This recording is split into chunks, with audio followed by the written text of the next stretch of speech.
इस वीडियो में मैं आप लोगों के सामने अपना एक पॉइंट ऑफ व्यू रखने वाला हूं और मैं चाहता हूं कि आप लोग उस पर खुलकर कमेंट्स करें। हम सब ने देखा कि पिछले दिनों कई सारे टीवी चैनल्स के खिलाफ एक्शन लिए गए। उन पर आरोप ये लगा था कि एडवर्टाइजर्स को भुलावे में रखने के लिए, ज्यादा रेवेन्यू कमाने के लिए उन्होंने टीआरपी यानी टीआरपी रेटिंग्स को रिग किया, गलत बताकर पेश किया, यानी झूठ बोलकर पैसा कमाने की कोशिश की, दर्शकों को धोखे में रखा, एडवर्टाइजर्स को धोखे में रखा और पूरी तरह से मामला निकलकर सामने आया और उसके बाद कई सारे टीवी चैनल्स के नाम निकलकर सामने आए। अब इसी से जुड़ी मैं एक और बात यहां रखना चाहता हूं।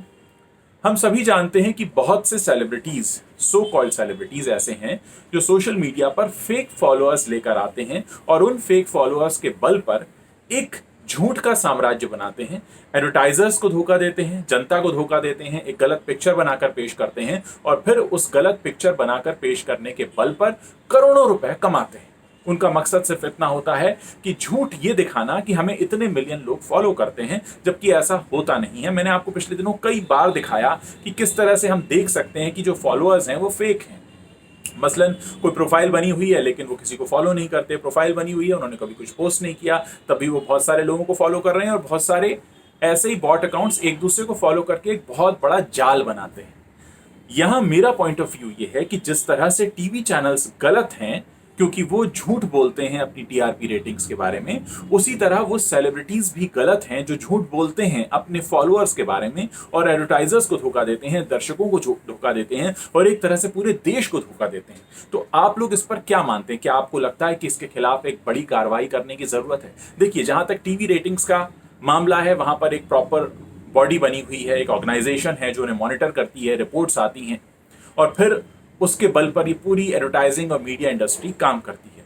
सोशल मीडिया में अभी तक ऐसा कोई पैमाना है नहीं, कोई कहीं से भी कैसे भी फेक फॉलोअर्स ले आता है और उनके बल पर एक गलत पिक्चर बनाकर पेश करता है, बहुत सारे लोगों को मूर्ख बनाता है, झूठ बोलता है और अपनी जेबें भरता है, लेकिन उस पर कभी किसी तरह की कोई कार्रवाई नहीं होती। लेकिन अब क्योंकि हम सोशल मीडिया के युग में रह रहे हैं, सोशल मीडिया ही हमारे आसपास पूरी तरह से एक्टिव है और ये एक ऐसा प्लेटफॉर्म है जहां पर हम अपनी बात सीधे तौर पर रखते हैं। ऐसे में अगर कोई इस दुनिया को धोखा देना चाहे तो क्या उसके लिए कोई सजा नहीं होनी चाहिए? मेरा यह मानना है कि अगर कोई व्यक्ति इस तरह से किसी को धोखा दे रहा है और फेक फॉलोअर्स के बल पर एक बहुत गलत पिक्चर लोगों के सामने पेश करता है तो उसे निश्चित रूप से सजा होनी चाहिए और इसके लिए एक प्रॉपर सिस्टम बनाने की जरूरत है। ये मेरा मानना है। अब मैं जानना चाहता हूं कि क्या आप मेरी बात से सहमत हैं? हाँ तो मेरे मेरे वीडियो के नीचे आप कमेंट कर सकते हैं और अगर आप सहमत नहीं हैं तब भी आप कमेंट कर सकते हैं और अपनी रीजंस और लॉजिक्स दे सकते हैं। मुझे आपके कमेंट्स पढ़ने का इंतजार रहेगा।